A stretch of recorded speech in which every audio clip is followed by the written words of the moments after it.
बिस्मिल्लाहिर्रहमानिर्रहीम। अस्सलाम वालेकुम डियर स्टूडेंट्स, मैं हूं प्रोफेसर अज़मत अली और आप देख रहे हैं मेरा चैनल मैथ्स फॉर यू।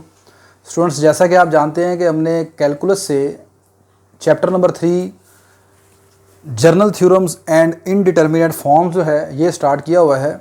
और इस चैप्टर में मैं ऑलरेडी पहले 3 लेक्चर जो है वो डिस्कस कर चुका हूँ, जिसमें मैंने रोल थ्योरम क्या होता है, रोल थ्योरम की स्टेटमेंट, रोल थ्योरम का प्रूफ और रोल थ्योरम की ज्योमेट्रिकल इंटरप्रिटेशन और उससे जो रिलेटेड एग्जांपल्स हैं उनको डिस्कस किया। फिर मीन वैल्यू थ्योरम की स्टेटमेंट, मीन वैल्यू थ्योरम का जो प्रूफ है और उसकी जो ज्योमेट्रिकल इंटरप्रिटेशन है वो मैं डिस्कस कर चुका हूँ।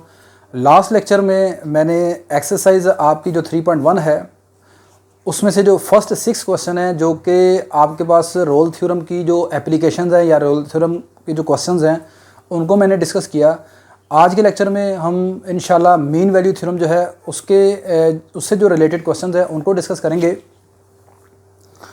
तो आज लेक्चर नंबर 2 में एक्सरसाइज 3.1 जो है उसके ऊपर जो हमारा लेक्चर नंबर 2 है वो आपका है जी problems related to mean value theorems. और यहाँ पर स्टूडेंट्स, मैं जिस कैलकुलस को फॉलो कर रहा हूँ वो आपकी कैलकुलस है रिटन बाय एस.एम. यूसुफ की जो है बुक, उसको मैं फॉलो कर रहा हूँ। तो यहाँ पर स्टूडेंट सबसे पहले मैं फिर दोबारा आपको रिवाइज़ करवा देता हूँ कि मीन वैल्यू थ्योरम एक्चुअली है क्या। ठीक है, इसकी स्टेटमेंट, इसका प्रूफ जो है मैं ऑलरेडी अपने लेक्चर में डिस्कस कर चुका हूँ, लेकिन आज के क्वेश्चन से पहले यहाँ पर देखें मीन वैल्यू थ्योरम क्या है। तो मीन वैल्यू थ्योरम क्या है, इसकी स्टेटमेंट कुछ इस तरह है कि let a function f be, आपके पास एक फंक्शन एफ है जो कि इन 2 कंडीशंस को सेटिस्फाइड करता है। पहली कंडीशन ये है कि आपका जो फंक्शन है वो क्लोज इंटरवल ए बी के ऊपर कंटिन्यूस है और ओपन इंटरवल ए बी के ऊपर डिफरेंशिएबल है। क्लोज के ऊपर कंटिन्यूस और ओपन के ऊपर डिफरेंशिएबल है। अगर ऐसा हो तो then there exist at least 1 point C belong to open interval. यहाँ पर ये जो आपका सी है ये इस ओपन इंटरवल से बिलोंग कर रहा है, ये क्लोज इंटरवल नहीं है। ठीक है, अगर आपका कोई फंक्शन f इन 2 कंडीशन को सेटिस्फाइड करता है तो फिर आपको एक c, कम से कम एक c, एटलीस्ट 1 c मिलेगा इस ओपन इंटरवल में से, सच डैट कि f डैश c जो है वो बराबर होगा f of b minus f of a over b minus a। इसके मतलब मैं पहले आपको बता चुका हूँ, ये जो आपकी साइड है, आपकी जो राइट हैंड साइड है, ये f of b minus f of a over b minus a, that is called slope of the secant. ये स्लोप ऑफ द सीकेंट है और इधर स्लोप ऑफ द टेंजेंट है। मतलब कहने का मकसद ये है, इसकी ज्योमेट्रिकल इंटरप्रिटेशन कुछ इस तरह है कि आपके पास मीन वैल्यू थ्योरम ये कहता है कि एक पॉइंट सी आपको ऐसा मिलेगा जिसके लिए स्लोप ऑफ टेंजेंट और स्लोप ऑफ सीकेंट लाइन आपस में इक्वल हो जाएगी। ठीक है, या ऐसा समझ लें कि आपकी सीकेंट लाइन, ठीक है, और टेंजेंट लाइन पैरेलल हो जाएंगे आपस में। ठीक है, ये सारी चीज़ें खैर मैं अपने लास्ट लेक्चर में मीन वैल्यू का थ्योरम का जो प्रूफ है वहाँ पर कंप्लीटली डिटेल से बता चुका हूँ। तो आज हमारा टारगेट जो है वो एक्सरसाइज 3.1 के वो वाले क्वेश्चन करना है जिनमें मीन वैल्यू थ्योरम जो है वो इस्तेमाल होता है। तो चलिए स्टूडेंट्स, मीन वैल्यू थ्योरम वाले क्वेश्चन करते हैं। ले बेटा, अब आपका क्वेश्चन नंबर जो 7 है, क्वेश्चन नंबर 7 में आपने कहता है कि find the value of see when ever possible of the mean value theorem. Mean value theorem को इस्तेमाल करते हुए आपने प्रॉब्लम नंबर 7 से लेकर प्रॉब्लम नंबर 10 तक सी की वैल्यू मालूम करनी है। ठीक है, मीन वैल्यू थ्योरम को इस्तेमाल करते हुए। अब यहाँ पर आपका जो क्वेश्चन नंबर 7 है, क्वेश्चन नंबर 7 इस तरह है, एफ ऑफ एक्स इक्वल है x cube minus 3x minus 1 के। इंटरवल आपको दिया हुआ -11/7 से लेकर 13/7 तक। तो आपने यहाँ पर c की वैल्यू मालूम करनी है। अगर ये फंक्शन आपका पहले मीन वैल्यू थ्योरम को सेटिस्फाइड करता है तो फिर आप c की वैल्यू यहाँ पर मालूम करेंगे। देखें बेटा, यहाँ पर ये आपका एक पॉलिनोमियल फंक्शन है। पॉलिनोमियल फंक्शन के मतलब आपने ये चीज़ याद रखनी है कि polynomial functions are continuous and differentiable everywhere. आपके जितने भी पॉलिनोमियल फंक्शन होते हैं वो हमेशा कंटिन्यूस भी होते हैं, डिफरेंशिएबल भी होते हैं। एवरीवेयर का मतलब पूरी रियल लाइन आर के ऊपर। कंटिन्यूटी का मतलब क्या है, कंटिन्यूटी मतलब यहाँ पर पॉलिनोमियल फंक्शन के लिए कंटिन्यूटी का मतलब ये है कि आपको यहाँ पर कोई ऐसा x नहीं मिलेगा जिसके लिए इसका आंसर इन्फिनिटी बन जाए। इन्फिनिटी कब बनेगा, जब डिनोमिनेटर होगा। तो उसमें डिनोमिनेटर का कॉन्सेप्ट ही कोई नहीं है, तो इन्फिनिटी कहाँ से आएगा। फिर दूसरी बात कि इसका आंसर एक फाइनाइट रियल नंबर होगा हर x के लिए। आप कोई भी x यहाँ पर पुट कर लें, इसका आंसर इमेजिनरी नहीं आ सकता, अनडिफाइंड नहीं हो सकता। तो लिहाजा मैं लिख रहा हूँ कि here f of x is a polynomial function, particularly it is a cubic polynomial. ये आपके पास क्यूबिक पॉलिनोमियल है पावर 3 की। ठीक है, तो ये जो एफ ऑफ एक्स है ये is continuous everywhere, so given function is continuous. तो आपका ये जो फंक्शन है ये भी इस क्लोज इंटरवल के ऊपर क्या होगा, कंटिन्यूअस होगा। तो तो मीन वैल्यू थ्योरम की पहली कंडीशन यही होती है कि आपका जो इंटरवल है वो, ये जो फंक्शन है ये दिए हुए इंटरवल के ऊपर, क्लोज इंटरवल के ऊपर क्या हो जाना चाहिए, कंटिन्यूस हो जाना चाहिए। सो first condition of mean value theorem is satisfied. Second condition ये है कि अब आपका ये जो फंक्शन है ये डिफरेंशिएबल होना चाहिए, ठीक है, यानी इसका डेरिवेटिव जो है वो एग्जिस्ट करना चाहिए ओपन इंटरवल के ऊपर। Here f of x is a polynomial function, and polynomial function मैंने बताया आपको कि हर जगह पर डिफरेंशिएबल भी होते हैं। सो गिवन फंक्शन इज डिफरेंशिएबल, तो ये जो आपका गिवन फंक्शन है ये डिफरेंशिएबल होगा इस ओपन इंटरवल पर, ठीक है। अब यहाँ पर क्लोज इंटरवल की जगह आप क्या लिखोगे, इस तरह ओपन इंटरवल की ब्रैकेट्स लगा देंगे। सो सेकंड कंडीशन, एंड में अगर आपको लफ्ज़ थोड़ा सा नहीं नजर आ रहा तो मैं बोल रहा हूँ कि वो लिखा हुआ। सो second condition of mean value theorem is also satisfied, ठीक है जी। दोनों कंडीशन है आपके पास मीन वैल्यू थ्योरम की सेटिस्फाइड हो गई, तो अब क्या होगा, मीन वैल्यू थ्योरम एप्लीकेबल हो गया, ठीक है। तो अब आप यहाँ पर क्या लिखेंगे,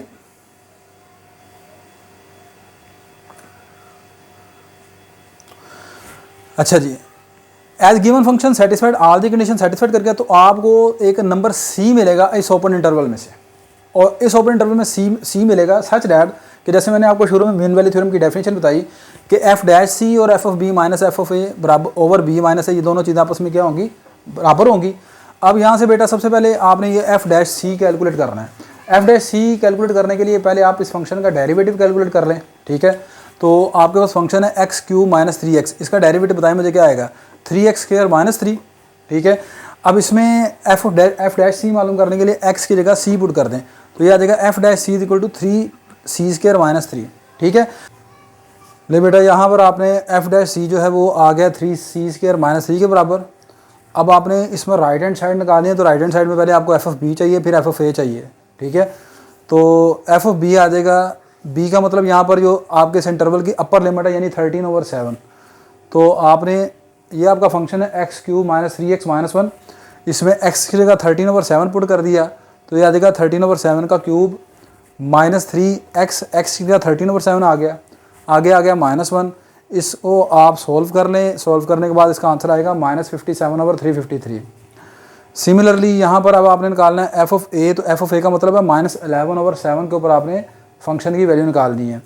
अब यहाँ पर अब आप x की जगह -11/7 पुट कर दें, तो ये आ जाएगा, यहाँ पर आएगा सॉरी -11/7, इधर 11/7 नहीं आएगा, यहाँ पर ये चीज़ आएगी -11/7, यहाँ पर भी आएगा ये -11/7, ठीक है। इसको सारे को सोल्व कर लें तब भी आपके पास आंसर आ जाएगा -57/353, ठीक है। तो आपका यहाँ पर एफ ऑफ बी और एफ ऑफ ए क्या आ गया, इक्वल आ गया, ठीक है। एक्चुअली यहाँ पर ये रोल थ्योरम वाला क्वेश्चन बनता है। ये रोल थ्योरम में आप जानते हैं कि एफ ऑफ बी और एफ ऑफ ए क्या होते हैं, इक्वल होते हैं, लेकिन आप इसको मीन वैल्यू थ्योरम से भी सॉल्व कर सकते हैं, ठीक है। अच्छा, अब यहाँ पर अब इसको मैं दोबारा लिख रहा हूँ, इसको मैंने इस्तेमाल करना है, तो इसमें तमाम वैल्यूज इस फार्मूले में आप पुट कर देंगे।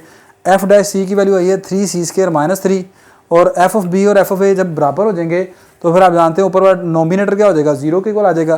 तो ये सारी चीज़ किसके इक्वल आ गई, 0 के इक्वल। अब ये आ जाएगा 3c square minus 3 equal to 0, यानी कि यहाँ पर 3c स्क्वायर इक्वल टू 3 आ जाएगा। तो यहाँ पर c की वैल्यू आपके पास आ जाएगी c स्क्वायर इक्वल टू 1 आ गया, तो c की वैल्यू आपके पास आ गई +-1। अच्छा, अब उसके बाद अगली बात आपने ये देखनी है कि ये जो दोनों वैल्यूज़ हैं आपकी इस दिए हुए इस इंटरवल में लाई करती हैं कि नहीं लाई करती हैं, यहाँ पर ये अब आपने देखना है।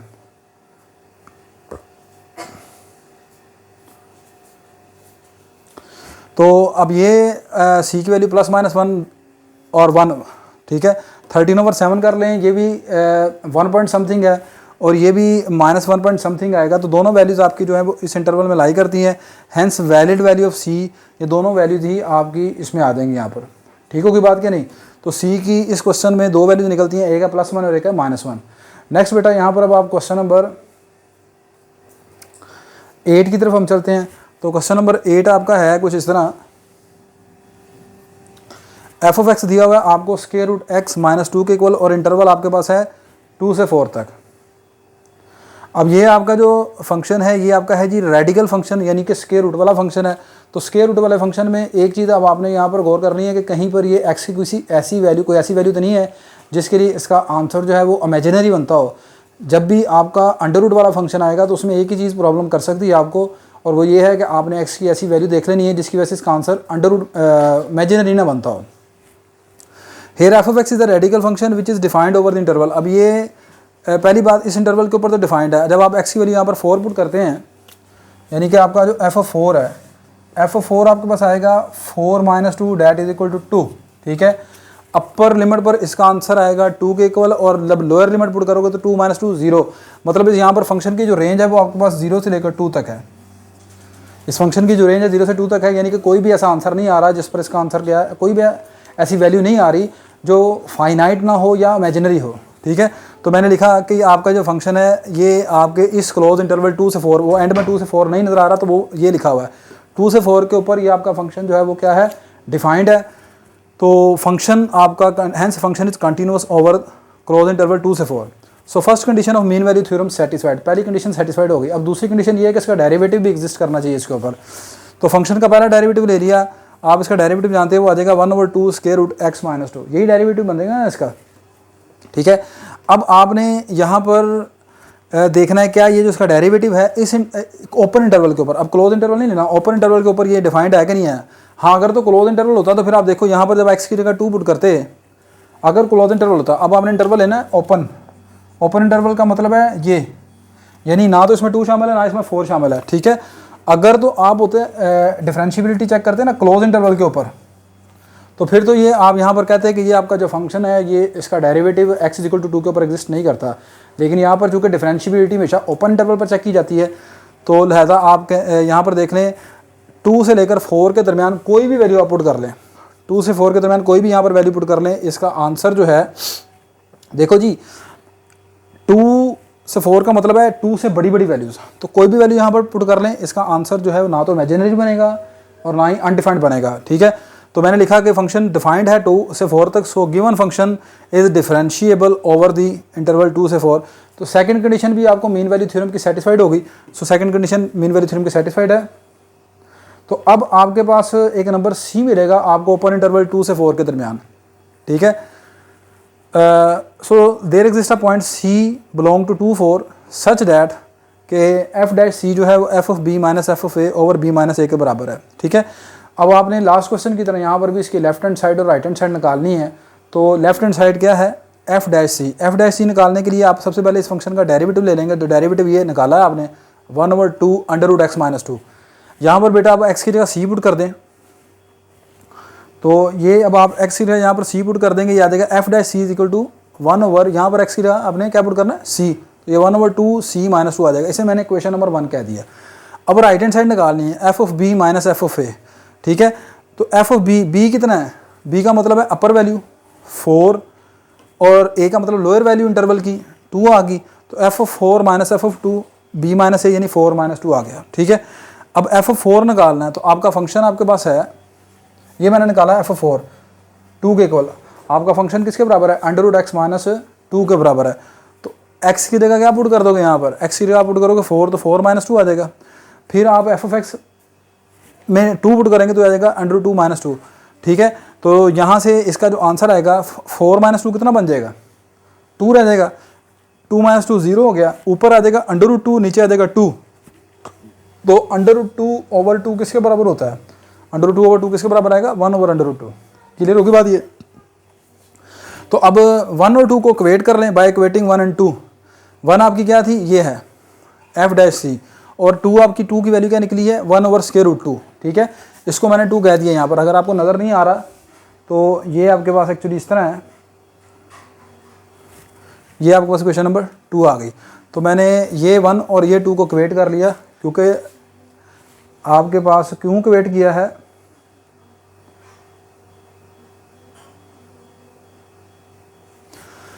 एफ डैश सी के बराबर है, या दूसरे अल्फाज में बस इसमें यहाँ पर वैल्यू पुट कर दी ना अब आपने, सही है। तो यहाँ पर बेटा वैल्यू पुट करने के बाद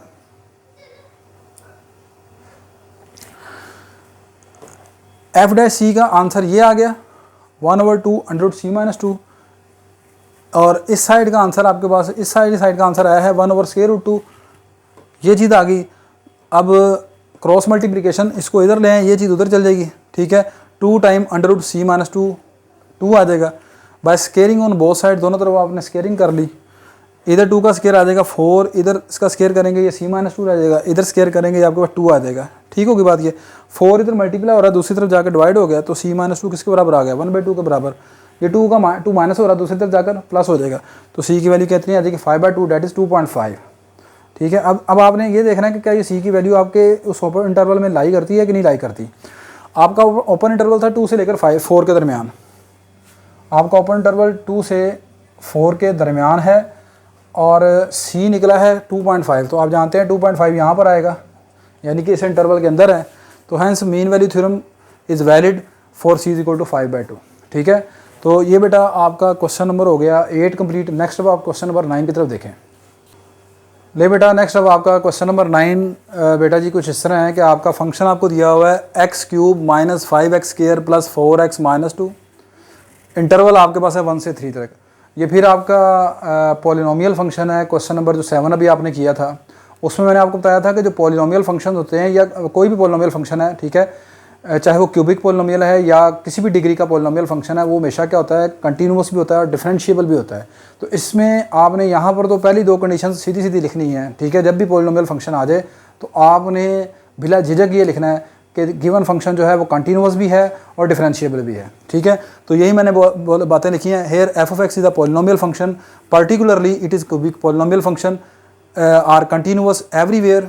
ठीक है, यहाँ पर जो आगे बात मैंने लिखनी है जो आपको नज़र नहीं आ रही वो ये है, particular it is a cubic polynomial and polynomial function are continuous everywhere, so given function is continuous over the close interval 1 से 3। ये बात आपने लिख देनी है। तो अब उसके बाद यहाँ पर सो first condition of mean value theorem is satisfied. Second condition के मुतालिक भी आप यही लिखेंगे, हेयर f(x) पॉलिनोमियल फंक्शन है और पॉलिनोमियल फंक्शन जो है वो डिफरेंशिएबल होते हैं। एंड वाला लफ्ज़ जो है ये वाला लिखा है are differentiable everywhere, so given function is differentiable over the open interval 1 से 3। पॉलिनोमियल फंक्शन जब भी आ जाएं ये दोनों बातें आपने लिख देनी है। ठीक है, कि कंटिन्यूअस भी डिफरेंशिएबल भी है, बिला झिझक लिखनी है। सो second condition of theorem is also satisfied. Mean value theorem की सेकंड कंडीशन भी सेटिस्फाइड हो गई आपके पास। ठीक है बात। अच्छा, f(1) हमें चाहिए। f(1) निकालने के लिए आप जानते हैं यहाँ पर मैंने x की जगह क्या पुट कर दिया, 1 पुट कर दिया। तो जहाँ जहाँ x है वहाँ पर मैंने ये 1 पुट कर दिया सारा। ठीक है, आंसर इसका इक्वल आ गया -2 के। ये 1 का क्यूब 1 हो गया, 4 + 1 5, ये भी -5 और +5 कट देंगे, आंसर -2 रह जाएगा।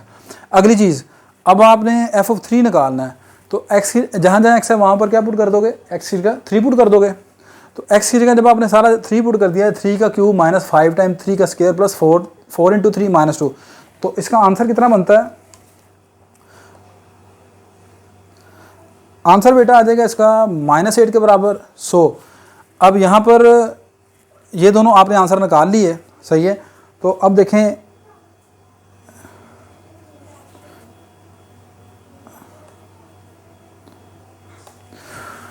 गिवन कंडीशंस जो मीन वैल्यू थ्योरम की हैं, 2 कंडीशंस, एक तो आपका वो फंक्शन कंटिन्यूअस होना चाहिए और दूसरा क्या है डिफरेंशिएबल होना चाहिए। वो दोनों सेटिस्फाइड कर चुकी हैं, हम ये दोनों वैल्यूज भी निकाल चुके हैं f(1) और f(3).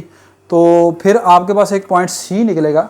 So there exist a point C, at least 1 point C belong to open interval 1 से 3 सच दैट कि आपका f' बराबर होगा f(b) - f(a) over b - a के। ठीक है, बस यहाँ पर अब आपने वैल्यूज पुट आउट करनी है, लेकिन उससे पहले चूँकि f' चाहिए तो f' कैसे निकलेगा, पहले आप फंक्शन का डेरिवेटिव ले लेंगे, उस डेरिवेटिव में x की जगह C पुट कर देंगे। तो ये मेरे पास जो पॉलिनोमियल फंक्शन है f(x) इज इक्वल टू, हमारे पास जो फंक्शन दिया हुआ है ये फंक्शन है आपके पास x³ - 5x² + 4x - 2। इसका डेरिवेटिव ले लें तो इसका डेरिवेटिव क्या आएगा, f' किसके बराबर आ जाएगा 3x² - 10x + 4, इसके बराबर आ जाएगा ना, यही डेरिवेटिव आ जाएगा। अब इस डेरिवेटिव में आपने x का क्या पुट कर देना है, c पुट कर देना है, यानी कि ये कुछ इस तरह आ जाएगा आपके पास।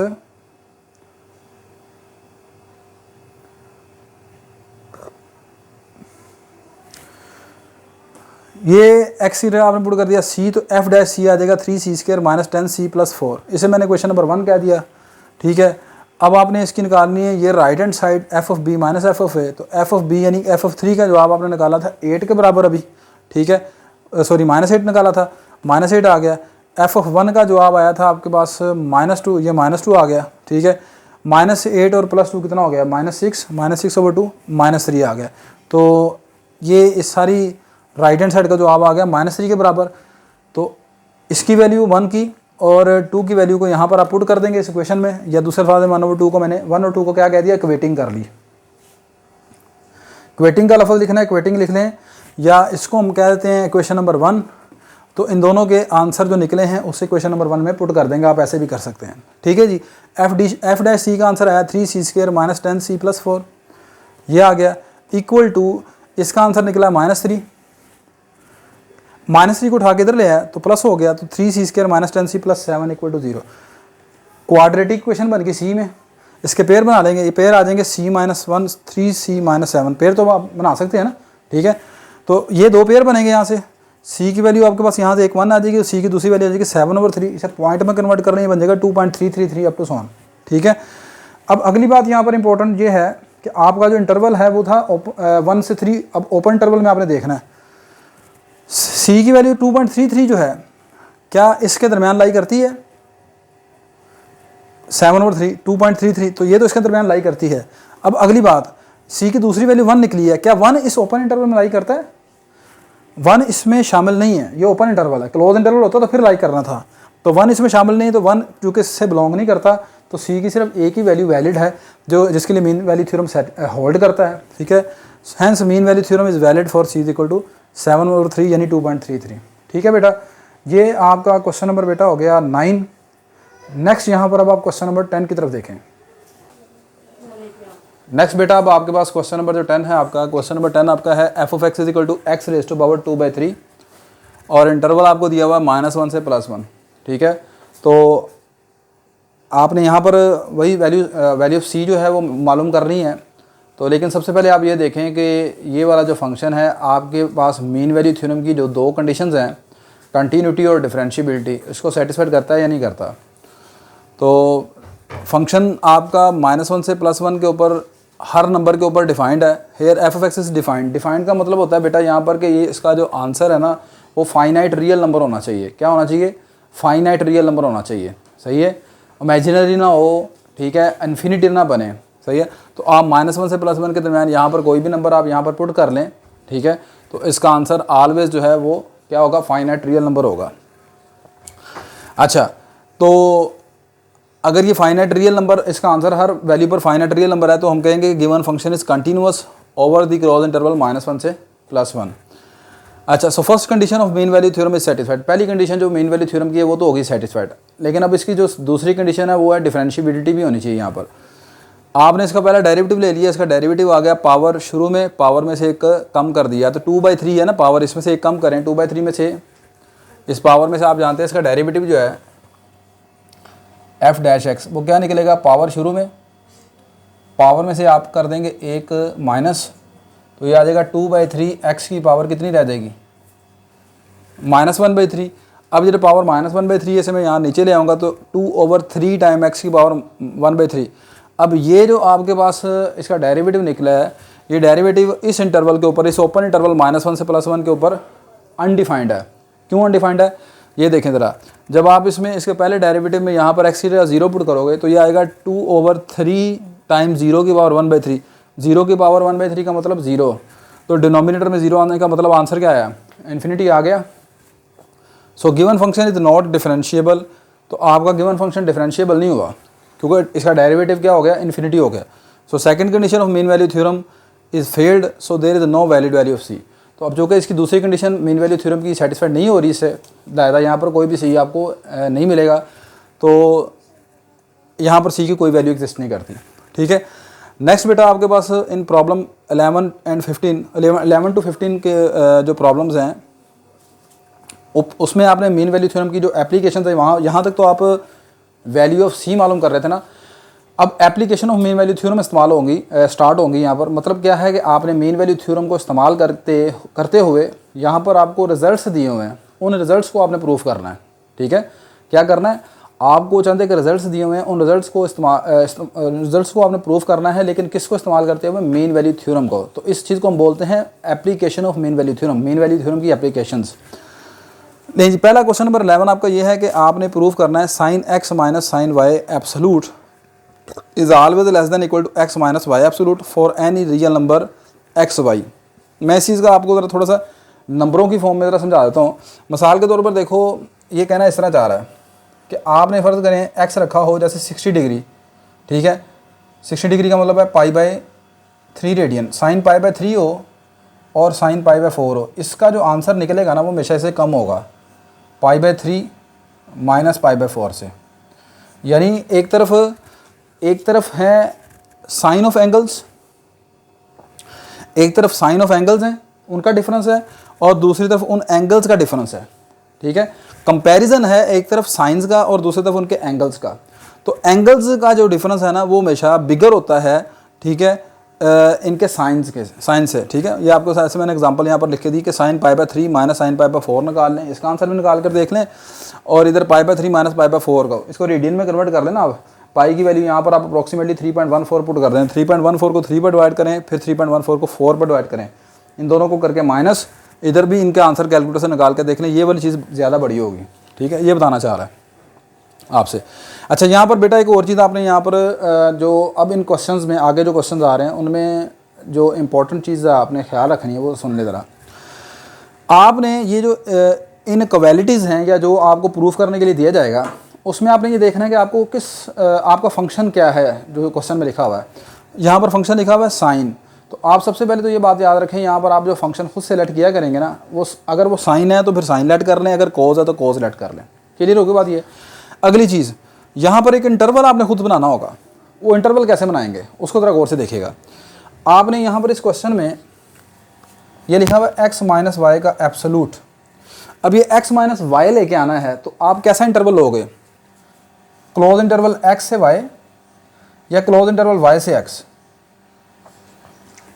ये आपने सोचना है। देखो जी, आपने जब मीन वैल्यू थ्योरम को इस्तेमाल करना है तो मीन वैल्यू थ्योरम अभी जैसे यहाँ पर मैं नीचे इस्तेमाल करूँगा, मीन वैल्यू थ्योरम में ये देखें, ये डिनोमिनेटर में क्या होता है b माइनस ए। b माइनस ए का मतलब b यहाँ पर होता है अपर वैल्यू ऑफ द इंटरवल और a यहाँ पर क्या होता है lowest value of the interval. तो आपने अपने क्वेश्चन में बनाना है x माइनस वाई। तो x माइनस वाई से क्या मतलब है, x बड़ा होगा y से, ठीक है। तो इसका मतलब आपका इंटरवल y से x होगा, x से y नहीं होगा। x में से y को माइनस कर रहे हैं आप, सही है।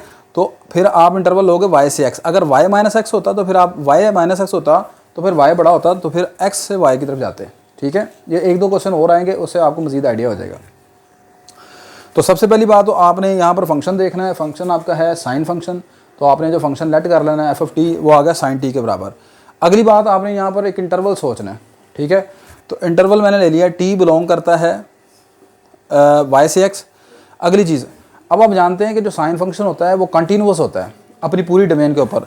साइन फंक्शन की डोमेन क्या होती है, साइन फंक्शन आप जानते हैं कि जो साइन फंक्शन है sine x y equal to sine x, ये इसकी डोमेन होती है x बिलोंग टू r। कहने का मतलब ये है कि साइन फंक्शन जो है वो अपनी पूरी डोमेन के ऊपर कंटिन्यूअस है, इसकी पूरा रियल नंबर जो है वो इसकी डोमेन में है, सही है। आपने फर्स्ट ईयर मैथमेटिक्स में चीज़ पढ़ी हुई है, ठीक है। फिर आपने ये चैप्टर नंबर 1 में भी अपनी कैलकुलस के में पढ़ के आए हैं साइन के फंक्शन, साइन फंक्शन के मतलब। तो साइन फंक्शन कंटिन्यूअस भी है और डिफरेंशिएबल भी होता है, ठीक है, अपनी डोमेन के ऊपर। देखें जी, आपने कभी ऐसा देखा कि आपने साइन का डेरिवेटिव लिया हो और डेरिवेटिव में कोई नंबर पुट किया हो और उसका आंसर इन्फिनिटी आ जाए, कभी ऐसा देखा है? ऐसा नहीं होता। आपने कभी ऐसा देखा हो कि साइन में कोई एंगल पुट कर लिया जाए, फाइनाइट रियल वैल्यू को पुट की जाए और उसका आंसर इन्फिनिटी बन जाए? ऐसा भी नहीं होता, सही है। तो as we know that f(t) equal to sine t is continuous and differentiable for any real value t। आप कोई भी यहाँ पर रियल नंबर t पुट कर लें, इसका आंसर कभी भी इन्फिनिटी नहीं बनेगा, ना ही इसका डेरिवेटिव इन्फिनिटी होगा, सही है। सो इन पर्टिकुलर ये आपका जो फंक्शन साइन t है ये कंटिन्यूअस भी होगा, डिफरेंशिएबल भी होगा इस इंटरवल पर भी। जब आप ये बात करते हैं कि साइन फंक्शन जो है वो कंटिन्यूअस है हर वैल्यू के लिए, हर रियल वैल्यू ऑफ t के लिए, हर रियल वैल्यू ऑफ t का मतलब है पूरी रियल नंबर r के लिए, पूरी रियल नंबर r के लिए जब ये कंटिन्यूअस है तो फिर ये वाला जो सेट है, ये जो छोटा सा सेट आपने सब सेट लिया है y से x, ये जो क्लोज इंटरवल आपने लिया है, जो स्मॉलेस्ट क्लोज इंटरवल ये देखें जी, y से x ये एक सबसेट होगा किसका, r का। जब आप ये कह रहे हैं कि साइन इसके ऊपर कंटिन्यूअस और डिफरेंशिएबल है तो फिर जो इसका सबसेट होगा क्या उसके ऊपर नहीं होगा? उसके ऊपर भी होगा ना बेटा, ठीक है। तो लिहाजा यहाँ पर मैंने लफ्ज़ लिखा सो इन पर्टिकुलरली, तो फिर ख़ास कर ये फंक्शन जो है कंटिन्यूअस होगा, डिफरेंशिएबल होगा इस इंटरवल के ऊपर, कंटिन्यूअस और ओपन इंटरवल के ऊपर क्या होगा डिफरेंशिएबल। तो इसका मतलब मीन वैल्यू थ्योरम को आप इस्तेमाल कर सकते हैं। अब अगर आप मीन वैल्यू थ्योरम को इस्तेमाल कर सकते हैं तो फिर यहाँ पर एक रियल नंबर आपको सी मिलेगा, ठीक है, जिसको आप ऐसे लिख सकते हैं एफ डैश सी बराबर होगा F of B minus F of A over B minus A, ठीक है। मीन वैल्यू थ्योरम का आपने फार्मूला इस्तेमाल कर लिया। अब इस फार्मूले के मुताबिक आपको दोनों साइडें आपको चाहिए। पहले फंक्शन का डेरिवेटिव चाहिए और उसमें आपने सी पुट करना है, और दूसरी तरफ आपको F of B F of A की वैल्यू, मतलब ये सारी चीज़ आपने कंप्लीट करनी है। चलें जी, इस फंक्शन का डेरिवेटिव बताएं। साइन का डेरिवेटिव क्या होता है? कोस टी होता है, कोस टी होता है ना बेटा। तो साइन का डेरिवेटिव आ गया कोस टी। तो कोस टी में जब आप ये पुट कर दोगे एक्स की वैल्यू सी, इसके डेरिवेटिव लेना, तो जब आप इसके डेरिवेटिव में एफ डैश टी, साइन का डेरिवेटिव क्या आ गया कॉस टी, तो इसमें जब आप टी की वैल्यू सी पुट कर दोगे तो क्या आंसर आएगा? F of C is equal to cos C, ठीक होगा। तो ये बेटा अब आपके पास डेरिवेटिव लेने के बाद जब आप एक्स की जगह टी की जगह सी पुट कर देंगे, याद आएगा कॉस सी। आगे आपको यहाँ पर चाहिए F of A. F of A किसके बराबर आएगा? साइन वाई के बराबर। कैसे? आपका ए का मतलब है lower limit, lower value of the interval, sorry lower value of the interval. तो लोअर वैल्यू क्या है? वाई। तो एफ ऑफ ए आ गया साइन वाई के बराबर। फिर आपको चाहिए F of B. F of B का मतलब है कि आपके फंक्शन की वैल्यू इस इंटरवल की बड़ी वैल्यू के ऊपर। तो आपका फंक्शन है साइन टी, तो इसमें जब आप एक्स पुट करोगे तो एफ ऑफ एक्स मतलब एफ ऑफ बी किसके बराबर आएगा? साइन एक्स के बराबर आएगा। इन तीनों वैल्यूज़ को आप यहाँ पर 1 में पुट आउट कर दें। तो bye substituting the values in 1, इसमें 1 में पुट करोगे, ये 1 में पुट कर देंगे तो ये एफ डैश सी किसके बराबर आ जाएगा? कोस सी के। एफ ऑफ बी की वैल्यू कितनी निकली है? Sine x minus F of A की वैल्यू कितनी है? Sign Y. बी किसके बराबर है? वाई के, और ए किस सॉरी बी किसके बराबर है? एक्स के, और ए किसके बराबर है? वाई के। तो ये एक्स माइनस वाई बन गया। अच्छा, अब यहाँ पर एक्स माइनस वाई डिवाइड हो रहा है, इधर आकर क्या हो जाएगा?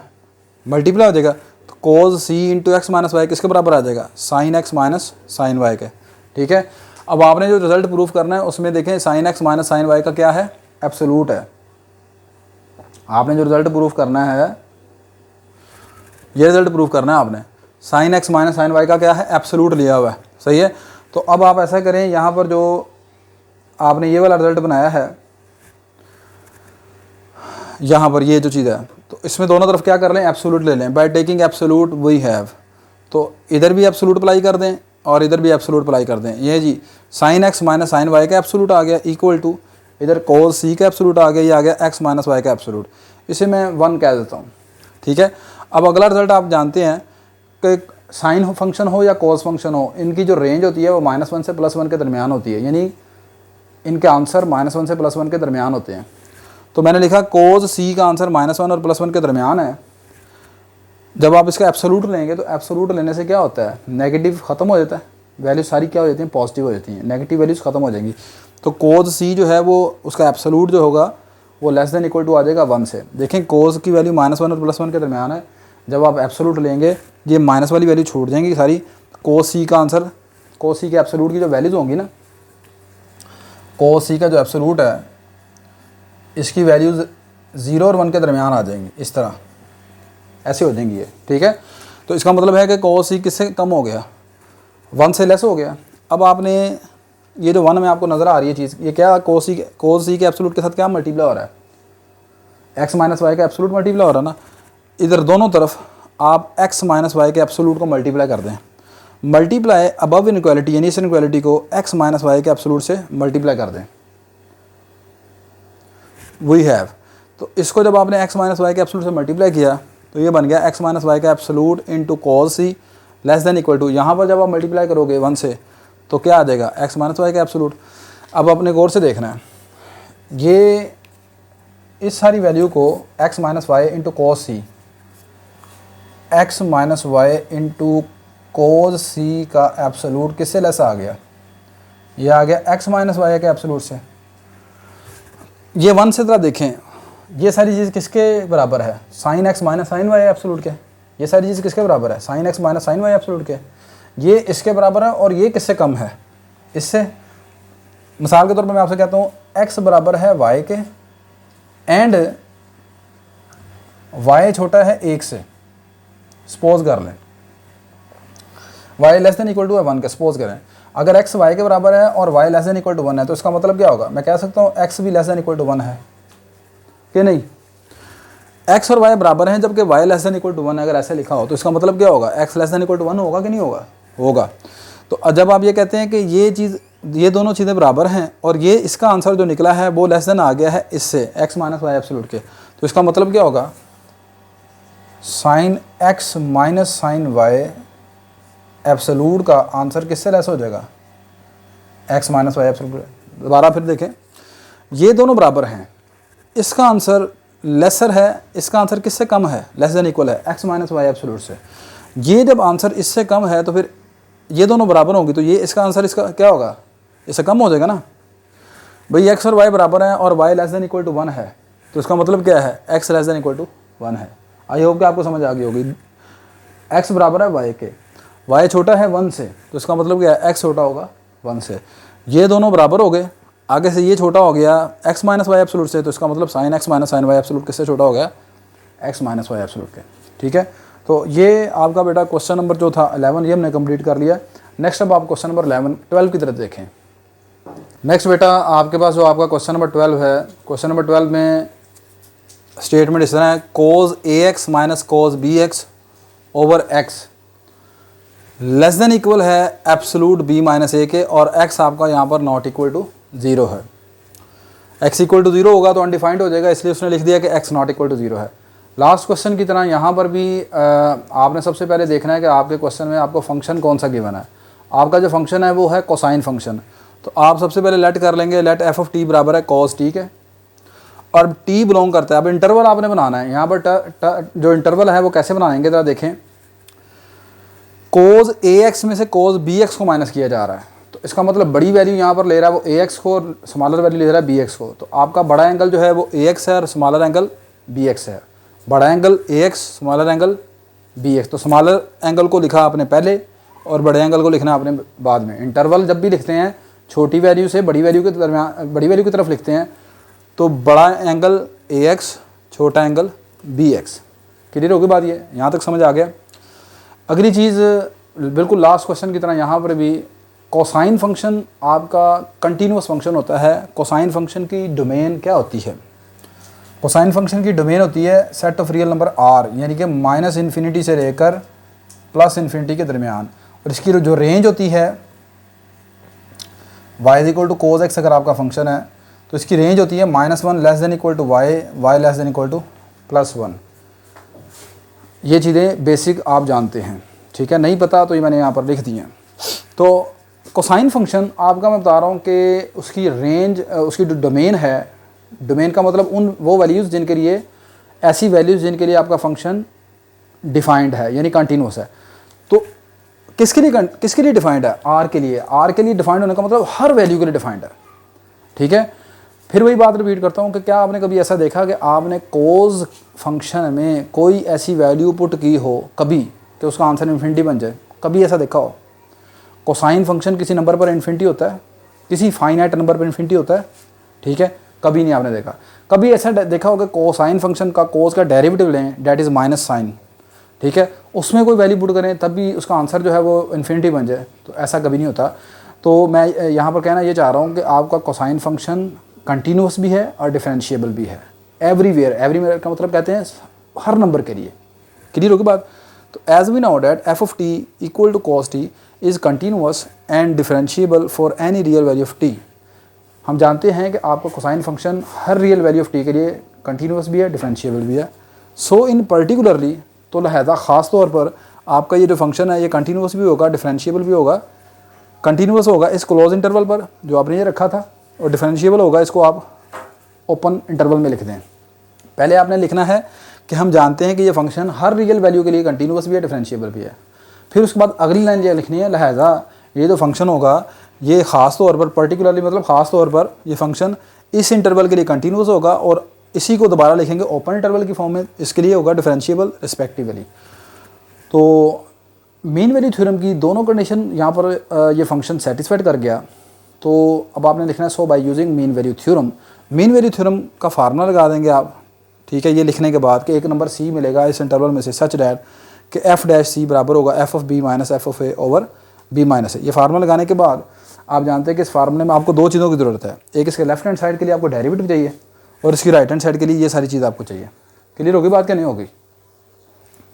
ले बेटा, अब यहाँ पर आपका जो कोसाइन फंक्शन है कॉज, उसका डेरिवेटिव क्या होता है? कोसाइन का डेरिवेटिव होता है माइनस साइन टी, तो एफ डैश टी आपके पास आ जाएगा यहाँ पर माइनस साइन टी। अब इसमें आप टी की वैल्यू सी पुट कर देंगे तो ये एफ डैश सी किसके बराबर आ जाएगा? माइनस साइन सी के। अब आपने निकालना है F of A. F of A का मतलब फंक्शन की वैल्यू लोअर वैल्यू को, फंक्शन की वैल्यू आपने निकालनी है उस इंटरवल की जो लोअर वैल्यू है। मतलब आपका इंटरवल है बी एक्स से लेकर ए एक्स तक। एफ ऑफ ए का मतलब होगा फंक्शन की वैल्यू इस नंबर के ऊपर बी एक्स के ऊपर। तो एफ ऑफ बी एक्स कितना निकल आएगा आपका? ये फंक्शन है ना एफ ऑफ टी बराबर है कॉस टी, तो इसमें आप बी एक्स पुट कर दें यहाँ पर तो क्या बन जाएगा? Cos B x. तो ये बन गया कॉस बी एक्स। ठीक है। इसी तरह एफ ऑफ बी का मतलब है, एफ ऑफ बी का मतलब होगा इस नंबर पर वैल्यू फंक्शन की ए एक्स के ऊपर, तो वो आ जाएगी कोज ए एक्स। ठीक है। एफ ऑफ बी का मतलब बड़े नंबर पर वैल्यू, बी का मतलब है बड़ी वैल्यू। अब ये नहीं आपने कहना कि जी बी तो पहले लिखा हुआ है, नहीं, बी का मतलब है यहाँ पर बड़े नंबर पर वैल्यू, बड़े नंबर पर यानी ए एक्स के ऊपर। तो ए एक्स पर वैल्यू टी की जगह ए एक्स पुट कर दें तो ये आ गया कोज एक्स। एफ बी निकला है, एफ ऑफ ए निकला है, एफ डैश सी निकला है। इन तीनों वैल्यूज़ को आप इस फार्मूला नंबर 1 में पुट कर दें। तो फार्मूला नंबर 1 में पुट करेंगे तो एफ डैश सी किसके बराबर आ गया? माइनस साइन सी के।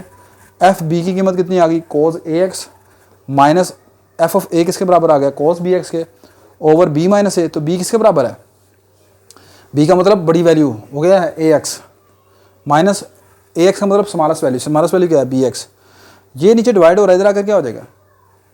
ठीक है। अच्छा, सबसे पहले यहाँ से एक्स कॉमन निकाल लें, ये आ जाएगा minus X into B minus A. Minus भी कॉमन निकाल लिया साथ ही, ठीक है, और एक्स भी कॉमन निकाल लिया, यानी माइनस एक्स कॉमन निकाल लिया इधर से। अब इसको ये माइनस और ये माइनस कैंसिल, ठीक है, तो साइन सी रह गया इसके बराबर। अब आपने क्या किया, दोनों तरफ ले लें एब्सोल्यूट। इसको इस तरफ नहीं लेके आ रहा मैं, ठीक है। ये देखें कोज A x minus B x के नीचे क्या एक्स है, सही है। तो एक्स को हमने इधर रहने देना है, बी माइनस ए हमें चाहिए, वो इस तरफ ले आएंगे, इसको इधर ले आएंगे, ठीक है। अच्छा अब देखें ज़रा, बाय टेकिंग एब्सोल्यूट, इसके ऊपर ले लें आप एब्सोल्यूट।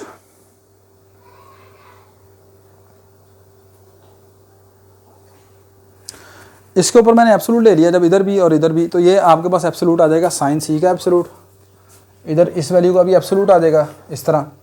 अब बी माइनस ए नीचे डिवाइड हो रहा है, इसको जब आप इस तरफ दूसरी तरफ ले आएंगे, चाहे आप यहाँ पर भी पहले भी लेके आ सकते हैं, ठीक है। इसको आप एब्सोल्यूट, इसको जब आप इधर ले आएंगे तो इसके ऊपर एब्सोल्यूट भी लगा के लेके आएंगे, तो ये चीज़ आ जाएगी cos A x minus cos B X over X absolute, इसके बराबर आ जाएगा। अब अगली चीज़ जो लास्ट क्वेश्चन में आपने किया है, साइन के आंसर कहाँ से कहाँ तक होते हैं? -1 से +1 के दरमियान होते हैं, तो -1 से +1 के दरमियान लिख लिया।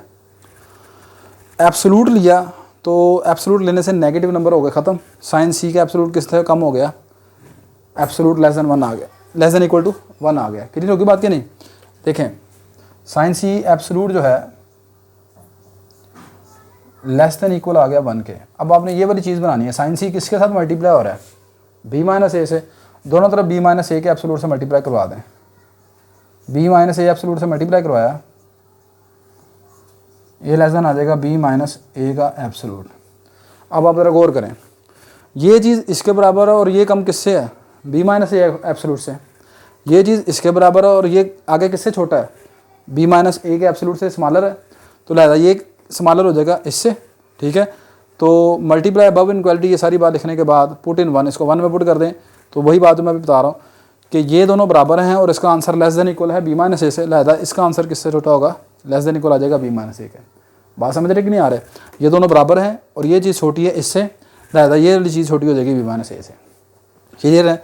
और यही आपने प्रूफ करना था। नेक्स्ट बेटा, अब आप क्वेश्चन नंबर 13 देखें।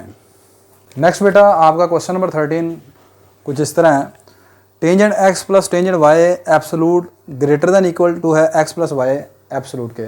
इस क्वेश्चन में भी लास्ट वाले दोनों क्वेश्चंस की तरह एक तरफ आपका फंक्शन है, दूसरी तरफ उसका एंगल है, उनके दरमियान कंपैरिजन किया जा रहा है। और x और y आपके पास रियल नंबर हैं और वो रियल नंबर हैं इस इंटरवल -π/2 से लेकर +π/2 के दरमियान। ठीक है, तो आपने सबसे पहले वही काम करना है कि आपने अपना पहला जो फंक्शन है, क्योंकि यहाँ पर टेंजेंट फंक्शन की बात हो रही है, तो आप एक फ़ंक्शन बनाएंगे। दूसरा ये है कि यहाँ पर आपको एक इंटरवल की ज़रूरत पड़ेगी। तो फंक्शन मैंने लेट कर लिया, f(t) बराबर है टेंजेंट t। यहाँ पर जो वेरिएबल आपने रखना है ना वो x और y से हटकर रखना है। जो आपके क्वेश्चन में 2 वेरिएबल इस्तेमाल हो रहे हैं उनसे हटकर आपने तीसरा वेरिएबल चूज़ करना होता है। तो ये नहीं कि यहाँ पर अब आप f(x) = tan x सेलेक्ट कर लें, ऐसा नहीं करना, या f(y) = tan y। इन दोनों वेरिएबल्स को छोड़कर बाकी तीसरा वेरिएबल आपने को चूज़ करना है। थीटा रख लें, बीटा रख लें, अल्फ़ा रख लें, टी रख लें, कुछ भी, लेकिन ये दोनों नहीं होने चाहिए। ठीक है, तो f(t) बराबर tan t के आ गया और t बिलोंग करता है। अगली चीज़ आपने यहाँ पर लेना है इंटरवल। अब इंटरवल आपने कुछ इस तरह का लेना है कि ये x + y बने किसी तरीके से। तो x + y कैसे बनेगा? अपर value y, lower value -x। y में से इसको माइनस करें, -x से y के दरमियान आप इंटरवल रखेंगे। अब इसमें अपर वैल्यू y, इसमें स्मॉलेस्ट वैल्यू, लोअर वैल्यू, इसको माइनस करें, कितना बनता है?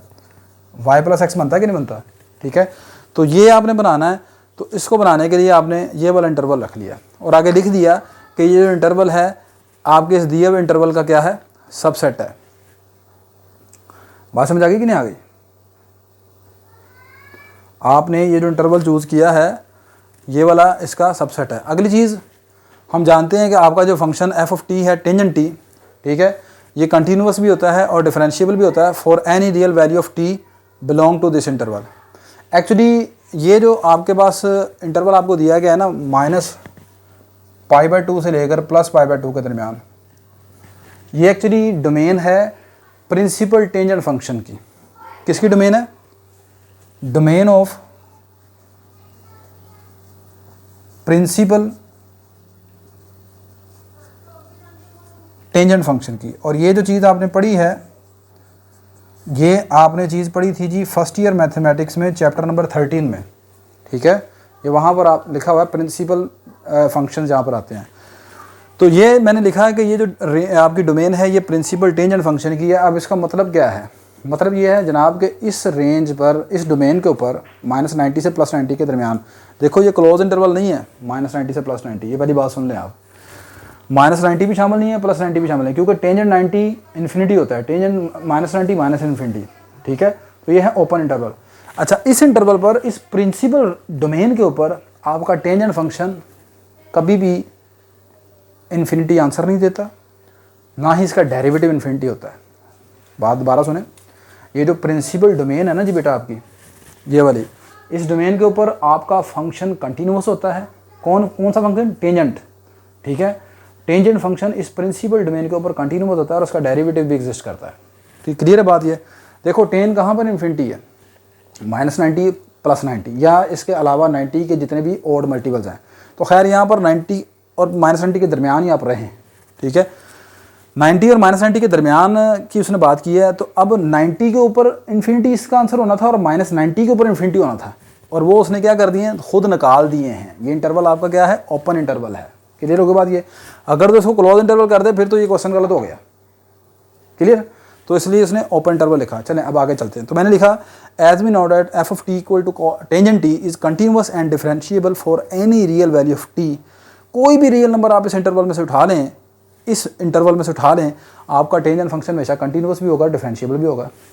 जब आपने कहा इसमें से उठा लें तो आपका फंक्शन कंटिन्यूअस और डिफरेंशिएबल है, तो ये सेट इसका क्या है? क्या है जी? सबसेट है। ठीक है, प्रॉपर सबसेट है। तो जब आप कहते हैं कि फंक्शन इसके ऊपर कंटिन्यूअस और डिफरेंशिएबल है, तो क्या इसके सबसेट के ऊपर कंटिन्यूअस और डिफरेंशिएबल नहीं होगा? होगा कि नहीं होगा? तो यही मैंने बात आगे लिखी है। So in particularly f(t) = tangent t is continuous and differentiable over the interval -x से y and -x y common open interval respectively. Continuity के लिए इंटरवल क्लोज, डिफरेंशिएबिलिटी के लिए इंटरवल ओपन। ठीक है, तो मैंने इसलिए यहाँ पर जो लफ्ज़ लिखता हूँ ना रिस्पेक्टिवली, क्यों लिख रहा हूँ कि इस क्लोज इंटरवल के लिए ये कंटिन्यूअस है, इस ओपन इंटरवल के लिए क्या है? डिफरेंशिएबल है रिस्पेक्टिवली। लो जी, मीन वैल्यू थ्योरम की 2 कंडीशन होती हैं, कंटिन्यूटी और डिफरेंशिएबिलिटी, वो दोनों पूरी हो गई। So by using mean value theorem को इस्तेमाल करते हुए मेन वैल्यू थ्योरम क्या है, एफ डैश सी इक्वल है F of B minus F of A over B minus A. Clear होगी बात कि नहीं। अब आपने इसे मैंने क्या दिया 1। अब इस 1 में आपको लेफ्ट हैंड साइड और राइट हैंड साइड चाहिए। लेफ्ट हैंड साइड के लिए बेटा डेरिवेटिव चाहिए और डेरिवेटिव में एक्स की जगह क्या पुट करना है, सी। फंक्शन आपने लेट किया था tangent t, f of t equal to tangent t, उसका डेरिवेटिव ले लें। टेन का डेरिवेटिव क्या होता है, डेरिवेटिव ऑफ टेन टी क्या होता है भाई, सीकेंट स्क्वायर टी। तो ये सीकेंट स्क्वायर टी आ गया ना, तो इसमें एफ डैश सी निकालना आपने। तो एफ डैश सी कैसे निकलेगा, टी की जगह क्या पुट करोगे, सी, तो सीकेंट स्क्वायर सी बन जाएगा। अगली चीज़ आपको चाहिए F of A. F of A का मतलब आपने जो इंटरवल रखा है, इंटरवल आपका क्या है, माइनस एक्स से वाई, ये आपका ए है, ये आपका बी है। क्लियर। अब आपने ए की, एफ ऑफ ए की वैल्यू निकालनी है, तो एफ ऑफ ए का मतलब ए की जगह क्या पुट करोगे, माइनस एक्स। तो किस में पुट करना है, आपका फंक्शन क्या है, F of t is equal to tangent t. देखें एफ ऑफ ए निकालना है, एफ ऑफ ए का मतलब है एफ ऑफ ए किसके बराबर है, माइनस एक्स के बराबर। तो एफ ऑफ माइनस एक्स कैसे निकलेगा, इस एक्स को कहाँ उठा दोगे, कहाँ पुट करोगे, ये टेंजेंट टी में, तो ये बन जाएगा tan minus X. Tan minus X आ गया। अब आगे आप जानते हैं कि टेन के एंगल में अगर माइनस आ जाए इस तरह तो नेगेटिव बाहर आ जाता है, तो माइनस टेन एक्स हो जाएगा। इसी तरह एफ ऑफ बी किसके बराबर आ जाएगा, टेन वाई के बराबर आ जाएगा। इन तीन वैल्यूज़ को f of A, F of b और एफ डैश सी को कहाँ पर पुट कर दोगे, 1 में पुट कर दें। ये जो है 1 में पुट करेंगे, ये आ जाएगा एफ डैश सी किसके बराबर है, सीकेंट स्क्वायर सी के।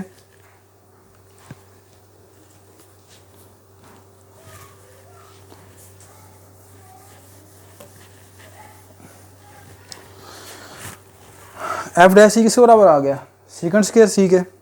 एफ ऑफ बी की वैल्यू कितनी निकली है, tan Y, minus F of A की वैल्यू कितनी निकली है, माइनस टेन एक्स।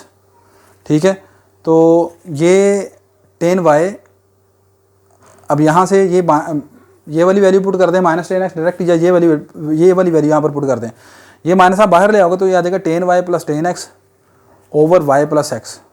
अब आपने इस क्वेश्चन में भी चूँकि एब्सोल्यूट लेना है, तो आपने bye taking absolute on both side, दोनों तरफ एब्सोल्यूट ले लिया। ये सीकेंट स्क्वायर का एब्सोल्यूट आ गया, इधर भी ये चीज़ एब्सोल्यूट के फॉर्म में आ गई। ठीक है, ये एक्स वाई प्लस एक्स क्या हो रहा है, डिवाइड हो रहा है, इधर आकर क्या हो जाएगा, मल्टीप्लाई। लो जी, अब ये सीकेंट स्क्वायर सी के मतलब अब आपने देखना है कि इसका आंसर क्या बनता है। देखें जी, सीकेंट की जो रेंज होती है, सीकेंट की रेंज ये होती है, सीकेंट का आंसर जो है ना, सीकेंट थीटा का आंसर जो है y is equal to suppose secant theta है। ये तमाम चीज़ें आपकी फर्स्ट ईयर मैथमेटिक्स में है, वहाँ पर आपको डोमेन रेंज का कॉन्सेप्ट उनकी पता होनी चाहिए सारी इन क्वेश्चंस के लिए। देखो सीकेंट का जो आंसर है ना, सीकेंट का आंसर में ये होता है ग्रेटर देन इक्वल टू 1 और secant theta less than equal to -1 होता है, यानी 1 से बड़े और -1 से छोटे सीकेंट के आंसर ऐसे होते हैं। सुन लें, ये 1 है, ये -1 है, इधर वाले सारे आंसर सीकेंट के हैं और इधर वाले भी सारे आंसर सीकेंट के हैं, दरमियान में से कुछ नहीं है, -1 और +1 के दरमियान नहीं होता। 1 से बड़े और -1 से छोटे, ये सीकेंट के आंसर हैं सारे। क्लियर। तो आपने जब इनका लिया एब्सोल्यूट, तो एब्सोल्यूट लेने से क्या हुआ, सीकेंट थीटा का जब आप एब्सोल्यूट लेंगे तो इसके आंसर जो नेगेटिव होंगे वो क्या आ जाएंगे, positive, greater than equal to 1 आ जाएगा। अब स्क्वायर लेने से तो जो चीज़ नेगेटिव होती है वो मजीद पॉजिटिव हो जाएगी, मतलब नेगेटिव खत्म हो जाएगा ना बिल्कुल। तो सीकेंट स्क्वायर सी, तो यहाँ पर खैर नेगेटिव बचा ही नहीं है, तो सीकेंट सी अगर ग्रेटर देन इक्वल टू 1 है तो इसका स्क्वायर भी क्या होगा, वो भी ग्रेटर देन इक्वल टू 1 ही रहेगा। क्लियर होगी बात ये। तो अब आप ज़रा गौर से देखें, मुझे बताएं, सीकेंट स्क्वायर सी अगर 1 से बड़ा है तो ये चीज़ अब इसके साथ क्या लिखी है, वाई प्लस एक्स, तो इसको वाई प्लस एक्स से दोनों तरफ मल्टीप्लाई करवा दें, यह आ जाएगा वाई प्लस एक्स का absolute into secant square c greater than equal to, इसको मल्टीप्लाई करें वाई प्लस एक्स से दोनों तरफ, इधर भी इधर कर दिया, इधर भी मल्टीप्लाई करें, 1 से मल्टीप्लाई करेंगे आ जाएगा वाई प्लस एक्स। क्लियर होगी बात कि नहीं। अब आप ज़रा गौर से मुझे बताएं, ये इसके बराबर है, ये सारा 10x plus 10y plus 10x बराबर है सीकेंट स्क्वायर सी इंटू वाई प्लस एक्स के, और ये सारी चीज़ किससे बड़ी आ गई है, y प्लस एक्स से। दिस इम्प्लाइज आपका 10y प्लस 10x बिगर हो जाएगा किससे, y प्लस एक्स से। ठीक है, तो यही सारी मैंने बात यहाँ पर लिखी है जो आपको समझा दी है, ठीक है। समटाइम मैं भी आपको यहाँ पर ये नज़र आने में थोड़ी सी प्रॉब्लम हो रही हो, मैं इंशाल्लाह कोशिश करूँगा नेक्स्ट टाइम ये सारी चीज़ आपको वाइट बोर्ड पर लिख दूँ, क्योंकि मुझे भी खुद ये थोड़ा सा सेटिस्फिकेशन नहीं होती इसमें, तो बच्चों को शायद ये देखने में ज़रा प्रॉब्लम होती है। अच्छा नेक्स्ट बेटा, ये आपका क्वेश्चन नंबर 13 कंप्लीट हो गया। Next and the last question of, अभी नहीं 2 क्वेश्चन और अभी हम करेंगे। नेक्स्ट क्वेश्चन नंबर 14 देखें अब आप। ले बेटा नेक्स्ट अब आपके पास क्वेश्चन नंबर 14 जो है, 14 क्वेश्चन में आपने ये एक बर्नौली इनक्वालिटी आपको दी हुई है, 1 + x की पावर a बिगर देन है 1 + ax है। आपका a ग्रेटर देन 1 है, पहली बात याद रखिएगा ये आगे इस्तेमाल होगी, और x ग्रेटर देन 0 है। x भी यहाँ पर एक पॉजिटिव रियल नंबर है और a आपका 1 से बड़ा है, तो आपने प्रूफ करना है कि 1 + x greater than a, 1 + x की पावर a ग्रेटर देन होगी 1 + ax से। 1 + x की power a is always greater than 1 + ax से। a यहाँ पर कोई भी 1 से बड़ा पॉजिटिव रियल नंबर उठा लें और x कोई भी पॉजिटिव रियल नंबर है, ठीक है। अच्छा देखें, मिसाल के तौर पर आप मुझे बताएं कि 1 + x का स्क्वायर अगर a की जगह 2 रख लेता हूँ, ये बड़ा होता है, इसका ज़रा स्क्वायर ओपन करें हाँ ज़रा, 1 प्लस क्या आता है 1 + 2x + x का स्क्वायर, यही होता है कि नहीं होता। इसका स्क्वायर ओपन करें तो ये बनेगा ना, ठीक है। तो ये पूरा स्क्वायर इसके बराबर है, इन 3 वैल्यूज़ को मिलाकर सम करने से ये बनता है। तो अगर मुझे बताओ मैं इसको छोड़ दूँ, खाली ये रखूँ 1 + 2x, तो ये तीनों मिलकर ये बनती हैं। तो अगर इस एक वैल्यू को मैं छोड़ दूँ तो ये वाली साइड क्या होगी, इससे ऑलवेज ग्रेटर देन होगी ना। इसका स्क्वायर ओपन करेंगे 3 वैल्यूज़ आती हैं, तीनों वैल्यूज़ पॉजिटिव हैं, कोई नेगेटिव वैल्यू का यहाँ पर कॉन्सेप्ट नहीं है। क्यों, आपका x भी पॉजिटिव ग्रेटर देन 0, आपका a भी ग्रेटर देन 1, तो नेगेटिव वैल्यू तो है कोई नहीं। तो इन तीनों को प्लस करो तो ये बनता है। अगर तीनों में से इसको मैं छोड़ दूँ तो बाकी रहेगा 1 + 2x, तो इधर वाली क्या चीज़ बनेगी, इससे बिगर होगी। तो यही चीज़ आपने यहाँ पर प्रूफ करनी है कि बर्नौली इनक्वालिटी में ये चीज़ हमेशा इससे क्या होती है, बिगर होती है, ठीक है। अब इसको प्रूव करने के लिए मैं यहाँ पर क्या कर रहा हूँ, फंक्शन में मैंने यहाँ पर ऐसे बना लिया, इस साइड को मैं इधर ले आया हूँ, तो f(x) को मैं ऐसे लेट कर लेता हूँ, f(x) बराबर है 1 + x की पावर a माइनस 1 + ax, यानी इसी से को उठा के इधर ले आया। तो f(x) मैंने कुछ इस तरह का लेट कर लिया, 1 + x की पावर a माइनस 1 + ax, ठीक है। और x मैंने रख लिया यहाँ पर, देखो x यहाँ पर क्या है, 0 से बड़ा नंबर, कोई भी 0 से बड़ा नंबर लेना आपने, सही है। तो यहाँ पर मैंने x रख लिया, x belong to 0 to x। Clear होगी बात क्या नहीं। अब यहाँ पर अगली बात सुन लें, आप इसको f(t) वेरिएबल को चेंज करके चलना भी चाहते हैं तो वो भी चल सकते हैं, ठीक है। फिर लेकिन वहाँ पर फिर इंटरवल आप यहाँ पर ऐसा लोगे, मतलब अगर आप यहाँ पर f(t) रखते हैं ना, f(t) यहाँ पर रखते हैं, तो फिर यहाँ पर t बिलोंग करेगा 0 से x, सही है। क्लियर होगी कि नहीं बात। इंटरवल में फिर आपका इंटरवल 0 से x आना चाहिए, क्योंकि फाइनल आंसर आपका ये इसमें आना चाहिए। अच्छा अगली बात, it is clear that f(x) is defined over 0 से x। आपका ये जो फंक्शन है, सही है, इस छोटी सी एग्जांपल को इसको देख लें आप, ये 1 + x का स्क्वायर ग्रेटर देन है 1 + 2x से, इसको मैं ऐसे लिख लूँ 1 + 2x। मुझे बताएं इसका जो आंसर है, इसका आंसर क्या बनेगा, इसको ओपन कर दें। ये 1 + x का स्क्वायर क्या है, 1 + 2x + x का स्क्वायर, इसको ओपन करें, -1 - 2x, ये कट के क्या रह जाता है आपके पास, सिर्फ x स्क्वायर रह जाता है ना। क्या x स्क्वायर, कोई भी आप इंटरवल रखें, कोई भी इंटरवल, ठीक है, क्या x स्क्वायर का आंसर कभी इन्फिनिटी आता है, मतलब अनडिफाइंड होगा। क्या इसका आंसर कभी इमेजिनरी आ सकता है, नहीं आ सकता। इस एग्जांपल में अगर आप यहाँ क्यूब रख लें तब भी ऐसे ही होगा, सही है। तो ये वाला जो आपका फंक्शन आपने रखा है, ये मैंने लिखा है, ये फंक्शन डिफाइंड है इस इंटरवल के ऊपर, and has a finite real output. Real output का मतलब कि उसकी जो रेंज है, ठीक है, वो फाइनाइट है। रेंज का फाइनाइट आना मतलब क्या है कि इसमें कोई ऐसी वैल्यू आपने नहीं पुट की जिसकी वजह से इसका आंसर क्या बनता है, इन्फिनिटी बनता है, सही है। शॉर्टकट ये कहना चाह रहा हूँ कि आपका ये फंक्शन जो है इस इंटरवल के ऊपर क्या है, कंटिन्यूअस है, ठीक है। अगली चीज़, अब इसका लेना है आपने डेरिवेटिव f'(x), इसका डेरिवेटिव लें। डेरिवेटिव कैसे लेंगे, पावर रूल इसके ऊपर लगा दें। पावर शुरू में, पावर में से 1 प्लस, पावर शुरू में आ जाएगी, पावर में से कम कर देंगे 1 प्लस एक्स ए माइनस 1।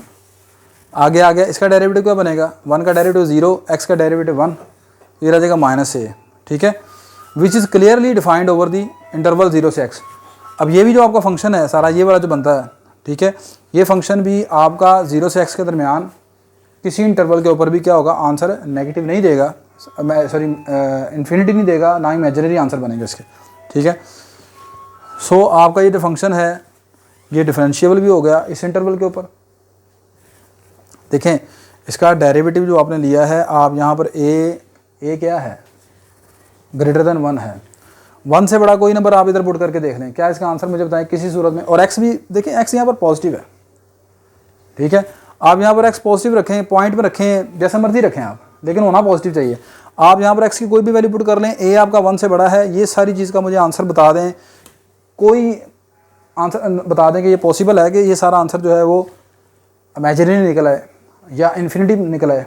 ऐसा नहीं होगा। a 1 से बड़ा रखना है पहली बात, x आपने रखना है ग्रेटर देन 0, 0 से बड़ा x, a ग्रेटर देन 1। इसका आंसर मुझे निकाल कर दिखाएं कि आंसर इन्फिनिटी निकले या इमेजिनरी निकले, नॉट पॉसिबल। तो मैंने ये लिखा कि ये जो इसका डेरिवेटिव जो है वो एग्जिस्ट करता है। सही है।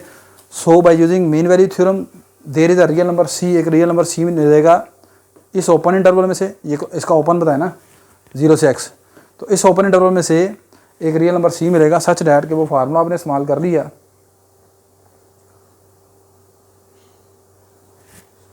एफ डैश सी किसके बराबर आ गया, f of B minus F of A over B minus a, formula लगा दिया। अब इस फार्मूले के मुताबिक आपको एफ ऑफ बी की वैल्यू भी चाहिए, एफ ऑफ ए की वैल्यू भी चाहिए और बी माइनस ये सारा चाहिए, डेरिवेटिव वगैरह भी चाहिए। ठीक है, तो सबसे पहले इंटरवल हमारे पास क्या है, 0 से x सेलेक्ट किया है, ये a की वैल्यू है, ये b की वैल्यू है। ठीक है, f ऑफ 0 निकालना है आपने, f ऑफ 0 ये हमारे पास फंक्शन है, f ऑफ x equal to 1 plus x की power a minus 1 plus A X की माइनस 1 प्लस ए एक्स, ये लेट किया हुआ।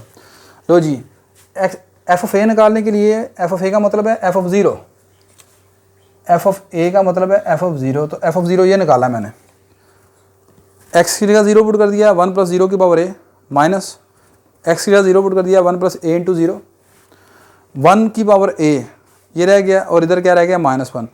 1 एक ऐसा नंबर है इसकी आप कोई भी पावर ले लें इसका आंसर 1 ही आएगा। ठीक है, कोई फाइनाइट वैल्यू आप 1 की ले लें इसका आंसर क्या आएगा, 1 आएगा। तो 1 की power a -1, 1 minus 1 that is equal to 0 आ गया। तो इसका आंसर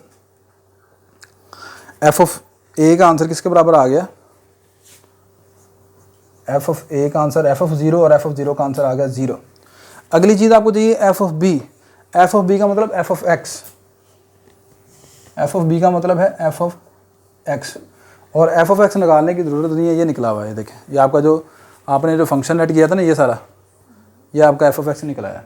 क्लियर होगी बात। ये अगली चीज़ चाहिए आपको इसका डेरिवेटिव, डेरिवेटिव में एक्स का क्या पुट करना है, सी, ये हमने इसका डेरिवेटिव निकाला है, F dash x is equal to a time 1 plus x की power a minus 1 minus A.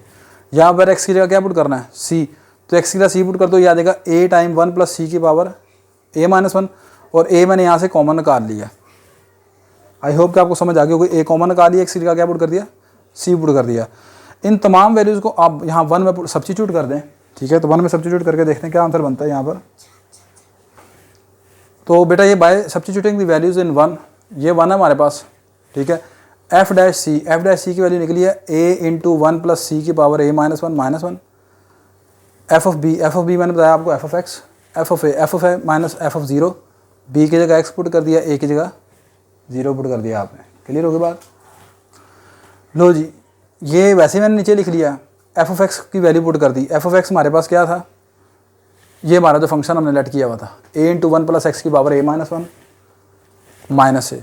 ठीक है, एफ ऑफ 0 का आंसर, एफ ऑफ 0 का आंसर कितना आया था, डैट इज़ 0, और नीचे क्या रह गया, एक्स रह गया आपके पास। सही है। अच्छा बेटा, ये एफ ऑफ 0 का आंसर आ गया 0, एफ ऑफ एक्स का आंसर आ गया 1 प्लस एक्स की power a minus 1 minus x. ये x डिवाइड हो रहा है, इधर आके क्या हो जाएगा मल्टीप्लाई, तो ये जब मल्टीप्लाई करेंगे ये आ जाएगा, इधर ये सारा बच जाएगा 1 प्लस यहाँ पर ये f(0) के बाद अगला स्टेप ये है, मतलब ये मैं क्या कर रहा हूँ x को उठा के इधर ले आए, ये ऐसे आ गया अब आपके पास 1 प्लस एक्स की power a minus 1 plus ax equal to, ये x डिवाइड हो रहा है इधर आकर मल्टीप्लाई हो गया, ये आ गया ax इंटू 1 प्लस सी की पावर a माइनस 1 और आगे क्या आ गया -1। ये सारी चीज़ लिखी हुई है और इसे मैंने कह दिया वहाँ पर क्वेश्चन नंबर 2। क्लियर हो गई बात। अब आगे तरह देखिएगा, सिंस a ग्रेटर देन 1 है, आपका a जो है वो ग्रेटर देन 1 है, x ग्रेटर देन 0 है, सही है। तो मुझे बताएं ये जो चीज़ है इसका सारा आंसर किसके बराबर होगा। आपका a कोई भी नंबर 1 से बड़ा रख लें, ठीक है, x आपका ग्रेटर देन 0 है, 1 प्लस सी की पावर a माइनस 1 का आंसर आपने सोचना क्या बनेगा। आपका a 1 से बड़ा हो, मिसाल के तौर पर मैं a कहता हूँ यहाँ पर 3 के बराबर है, सपोज कर लें, तो ये कितना रह जाएगा 1 प्लस सी का स्क्वायर आ जाएगा। अगली चीज़ सी किस तरह का है, सी आपका बिलोंग कर रहा था इस ओपन इंटरवल 0 से x के दरमियान, और x क्या है, x खुद रियल नंबर है, 0 से बड़ा पॉजिटिव रियल नंबर है। मिसाल के तौर पर अगर फर्स्ट कहते हैं x4 है, क्लियर है, x4 है तो आपका c कहाँ से बिलोंग करेगा, ओपन इंटरवल 0 से 4 के दरमियान। मुझे बताएं यहाँ पर कोई भी नंबर आप c की वैल्यू कोई भी रख लें, मिसाल के तौर पर c की वैल्यू 2 रख लेते हैं, तो c यहाँ पर 2 रखूँगा तो 1 प्लस 2 की पावर 2 कितना बनेगा 3 का स्क्वायर 9। इसका मतलब है कि इस 1 प्लस सी की पावर a माइनस 1, यानी यहाँ पर जो पहला नंबर है ये 1 प्लस सी की पावर a माइनस 1, इसका आंसर हमेशा 1 से छोटा होगा बड़ा होगा, इज़ ऑलवेज ग्रेटर देन 1 होगा, ठीक है। जब इसका आंसर ग्रेटर देन 1 होगा तो इसका मतलब है कि इन दोनों का जो डिफरेंस है, ये वाली चीज़, इसको इधर ले आएँ, ये क्या होगा ग्रेटर देन 0 होगा। अगर ये ग्रेटर देन 0 तो फिर अगर इसके साथ x को मल्टीप्लाई करवा दिया जाए, ये भी क्या होगा ग्रेटर देन 0 ही होगा। यही मैंने सारी चीज़ लिखी है कि 1 प्लस सी की पावर a माइनस 1 ये ग्रेटर देन 1 है, सो x time a, x into A time ये सारा क्या आंसर आ जाएगा ग्रेटर देन 0। नहीं समझे, देखें आपका ये चीज़ बन गई है ना सारी, ये सारा रिजल्ट बना है, ये सारी चीज़, इसका आंसर आया ग्रेटर देन 0, ये है ग्रेटर देन 0, x से मल्टीप्लाई किया तब भी इसका आंसर आ गया ग्रेटर देन 0। तो इसका मतलब ये सारा जो जवाब है 1 plus x time a 1 plus ax, इधर वाली सारी जो चीज़ का जवाब कितना है ग्रेटर देन 0 आ गया ना, सही है। तो ये 1 प्लस एक्स, अब इसको उठा के आप दूसरी तरफ ले जाएं तो ये आ जाएगा 1 प्लस एक्स की power a greater than 1 plus ax, ठीक है।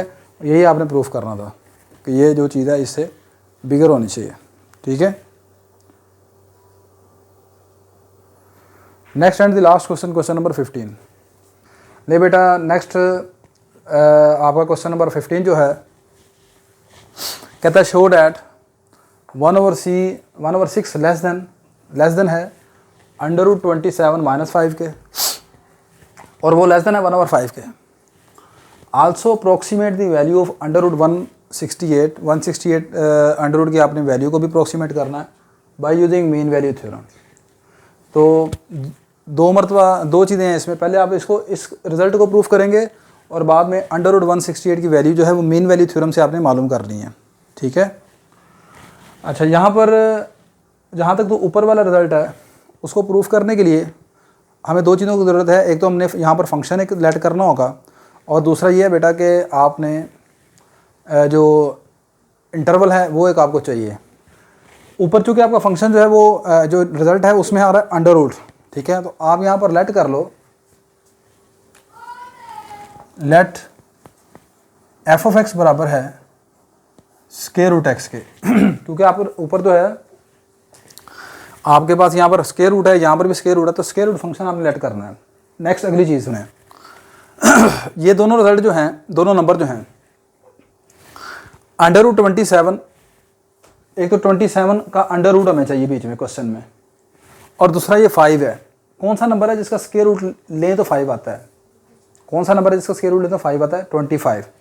तो मैं यहाँ पर इंटरवल चूज़ करूँगा इस तरह, वेयर आपका x बिलोंग करता है 25 से 27 तक। ये आपने एक इंटरवल चूज़ कर लिया। क्लियर होगी बात कि नहीं? अच्छा, अब अगली चीज़ बेटा, यहाँ पर आपने इसको करना है मीन वैल्यू थ्योरम से। तो मीन वैल्यू थ्योरम के मुताबिक इसकी पहली जो कंडीशन है वो ये है कि यहाँ पर ये होना चाहिए कंटिन्यूअस इस इंटरवल के ऊपर। पहली कंडीशन, इसकी पहली कंडीशन अब यहाँ पर अब आपने देखनी है कि वो होनी चाहिए कंटिन्यूअस के लिए, ठीक है, कंटिन्यूटी होनी चाहिए। तो आपका ये जो स्क्वायर रूट फंक्शन है, ये जो स्क्वायर रूट फंक्शन है, इसमें मुझे बताएं आप इस इंटरवल में 25 से लेकर 27 तक कोई भी वैल्यू पुट करें, क्या इसका आंसर आयोटा आता है, इमेजिनरी आता है? यहाँ से यहाँ तक कोई भी वैल्यू पुट करके देख रहे हैं। 25 पुट करेंगे आंसर आएगा 5, 26 पुट करेंगे 5 पॉइंट समथिंग, ठीक है। आंसर इसका इमेजिनरी नहीं आने वाला, आयोटा के फॉर्म में। दूसरी बात, क्या इसका आंसर इन्फिनिटी बनता है इस इंटरवल में से? कभी भी नहीं बनता। तो आप लिखोगे as f of x is defined for all values of x belong to 25 से 27, so f of x is continuous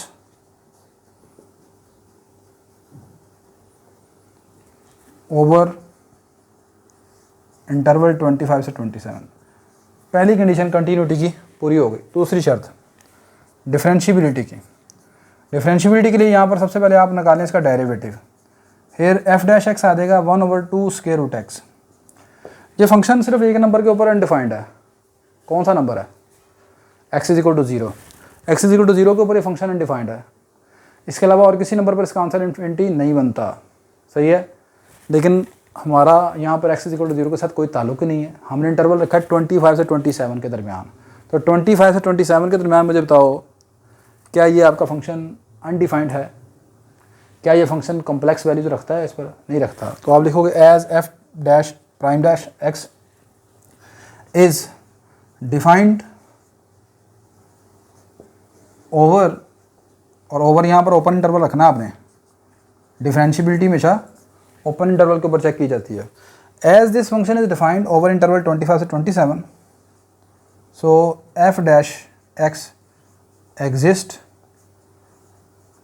over 25 से 27, hence f of x is differentiable, hence f of x is differentiable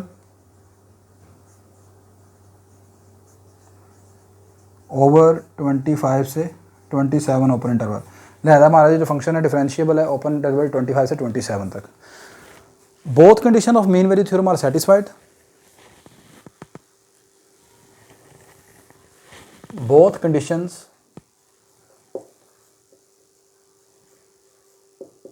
of mean value theorem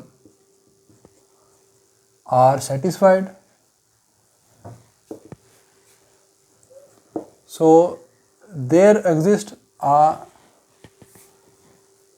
real number t, real number c belong to open interval 25 to 27 such that mean value theorem की दोनों conditions पूरी हो गई बेटा। तो आपके पास एक नंबर c मिलेगा सच डैट के f डैश c बराबर होगा f of b minus f of a over b minus a के।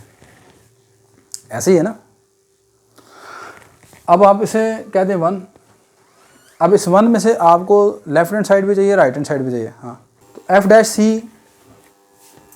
हेयर, एफ डैश सी तो ये आ जाएगा, एफ डैश एक्स है ना, तो इसमें एक्स की जगह सी पुट कर दें। तो एफ डैश सी इक्वल आ जाएगा, यहाँ पर एक्स की जगह सी पुट कर दें 1/2 टाइम स्क्वायर रूट सी। क्लियर है बात ये। एफ ऑफ बी आपको चाहिए और एफ ऑफ ए चाहिए। एफ ऑफ ए का मतलब एफ ऑफ 25 और एफ ऑफ 25 का मतलब है यहाँ पर एक्स की जगह 25 आप पुट कर दो तो वो आ जाएगा √25 that is equal to 5। F of b चाहिए, एफ ऑफ बी का मतलब एफ ऑफ 27 चाहिए और एफ ऑफ 27 का मतलब है स्क्वायर रूट 27। इन तमाम वैल्यूज़ को आप पुट कर दें 1 में। पुट ऑल वैल्यूज़ इन 1। ये 1 में आप पुट करेंगे, एफ डैश सी की वैल्यू कितनी निकली है 1/2 square root C equal to F of B की वैल्यू कितनी निकली है √27 माइनस एफ ऑफ ए की वैल्यू कितनी निकली है 5 बी किसके बराबर है 27 के, ए किसके बराबर है 25 के। याद है क्या 1/2 time square root C 27 minus 5/2 2 से कट गया। This implies 1 square root C equal आ गया √27 माइनस 5 के। ठीक है, इसे 2 कहते हैं। बात समझ आ गई कि नहीं आगे बेटा?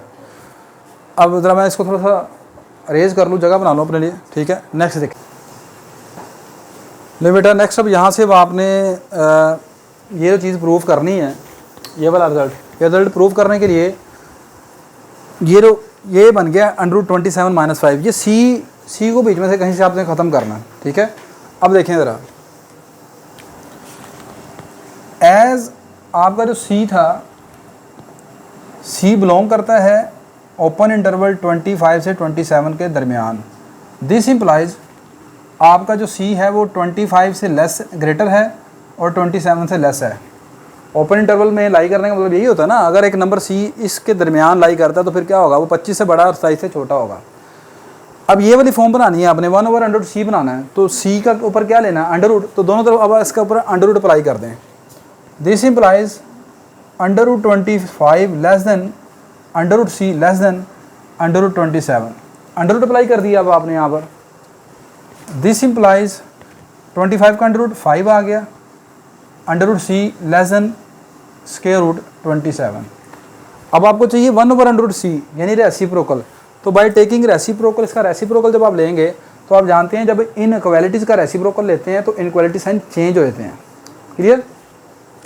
तो यहाँ पर आप जब रेसिप्रोकल लोगे ना तो ये 1/5 ये लेस देन है तो ये ग्रेटर देन हो जाएगा। याद आएगा 1/√c ये ग्रेटर देन हो जाएगा 1/√27 से। और इसका मतलब इसको ऐसे भी लिख सकते हैं, इसका मतलब है कि 1/√27 लेसर है 1/√c से और ये लेसर है 1/5 से। इसे आप कह दें 3। ठीक है, अब ये जो 2 से 1/√c की वैल्यू निकली है 2 से, उसको अब यहाँ पर 3 में पुट कर दें अब आप। ठीक है, from 2 put value of 1/√c equal to √27 minus 5 in 3 में पुट कर दें तो ये आपके पास आ जाएगा 1/√27 लेस देन, इसका आंसर आ गया 27 माइनस 5 लेस देन 1/5 के। क्लियर हो गई बात? क्या नहीं, इसकी वैल्यू कितनी निकली है, ये आ गई ना √27 माइनस 5, तो वो यहाँ पर आपने पुट कर दी। क्लियर है, इसे आप 4 कह दें। लें, ये चीज़ छोटी होगी 1/5 से यहाँ तक हम पहुँच गए। अगली चीज़ रह गई 1/6। अगर ये बीच में से ख़त्म हो जाए तो हमारा क्वेश्चन ख़त्म हो गया। ठीक है, अब अगली बात सुने, 1/6 आपने लेके आना है किसी तरीके से बीच में। 6 किसका √ होता है 36 का। अब आप लिखिएगा जरा देखें, एज 36 बिगर है 27 से। 36 हमेशा 27 से क्या होता है, बिगर होता है। तो इसका फिर जो √ होगा 36 का √ वो भी बिगर होगा किससे, 27 के √ से। 36 का √ क्या होता है 6, तो 6 बिगर होगा √27 से। फिर साइन ऑफ इनइक्वालिटी चेंज हो जाएंगे जब आप इसका रेसिप्रोकल लेंगे। इसका रेसिप्रोकल ले लें, 6 अगर इससे बड़ा है तो इसका मतलब क्या है 1/6 स्मॉलर होगा 1/27 से। ठीक है, लो जी, इसको आप 5 कह दें चाहे। Combining 4 and 5 by combining 4 and 5, 4 और 5 को कंबाइन कर लें। कंबाइन कैसे करना है देखो, 1/6 इससे छोटा है और 1/27 सब इससे छोटा है। तो 4 और 5 को कंबाइन करेंगे तो जैसे हो जाएगा 1/6 स्मॉलर है 1/27 से, और ये आगे से 1/27 स्मॉलर है √27 माइनस 5 लेस देन 1/5 से। क्लियर होगी बात ये? हैंस ये आपका प्रूफ हो गया है बस बीच में से ये आप इसको निकाल दें। This implies 1/6 less than √27 minus 5 less than 1/5, hence proof.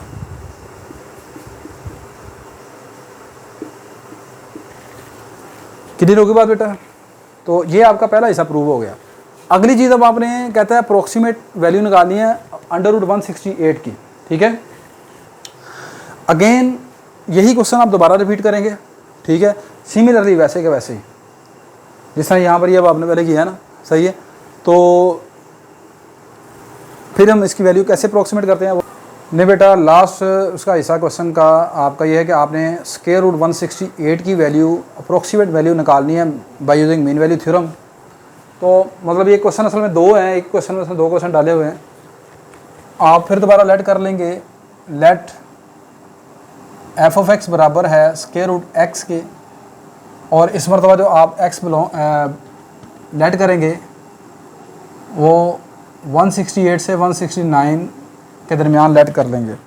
आप जानते हैं कि 168 के करीब करीब 169 एक ऐसा नंबर है जिसका अंडर रूट आपको मालूम है, ठीक है, और 168 की हमें वैल्यू चाहिए, इसलिए वो लिखना है बीच में आपने। तो ये इंटरवल आप लेंगे। पहली चीज़ वही आप लिख देंगे कि F of x is continuous over interval 168 से 169। आपका जो फंक्शन है कंटिन्यूअस है। अगर तो देखें पेपर में आपको सिर्फ कहता है इसकी वैल्यू आती है, पूरा क्वेश्चन नहीं आता, फिर आपने वो सारी बातें यहाँ पर लिखनी है, या इसमें भी चाहे आप लिख दें कि जो मैंने पहले शुरू में लिखवाया कि as function has a finite real values over this interval, या function is defined over the interval, hence function is continuous this, ठीक है। मैं चूँकि पहले लिखवा चुका हूँ इसलिए वो पूरी डिटेल नहीं लिखी। क्या डिटेल नहीं लिखी? कि as function is defined over the interval, hence function is continuous. एक छोटी सी लाइन आपको कहा लिख लीजिएगा। दूसरी कंडीशन ये है कि आपका जो एफ डैश एक्स है यहाँ पर वो आ गया है 1/2 स्क्वायर रूट एक्स के, ठीक है। F dash X exist over interval 168 से 169। 168 से 169 के ऊपर ओपन इंटरवल में कोई ऐसी वैल्यू यहाँ पर अब आप पुट करके देख लें। मैंने बताया कि इस फंक्शन का जो डेरिवेटिव है ये सिर्फ एक नंबर पर अनडिफाइंड है, वो 0 है, सही है, और 0 इसमें शामिल नहीं है। लिहाजा ये फंक्शन एग्जिस्ट करता है इस ओपन इंटरवल पर। This implies F of x is differentiable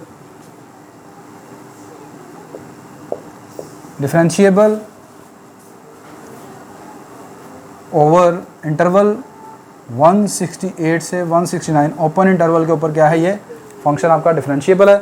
so both condition of mean value theorem are satisfied.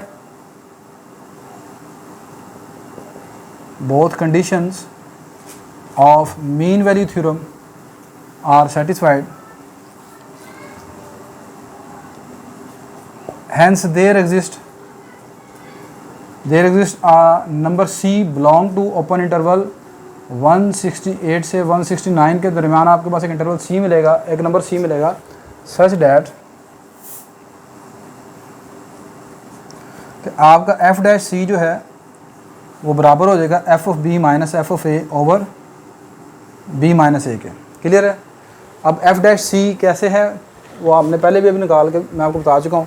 ये एफ डैश एक्स है, इसमें आप एक्स की जगह सी पुट कर दोगे तो ये आ जाएगा 1/2 square root C equal to F of B. F of B का मतलब है F of 169 minus F of A. F of A का मतलब है F of 168 over B minus A, यानी कि 169 माइनस 168। यह आ जाएगा 1/2 times square root C equal to F 169 का मतलब है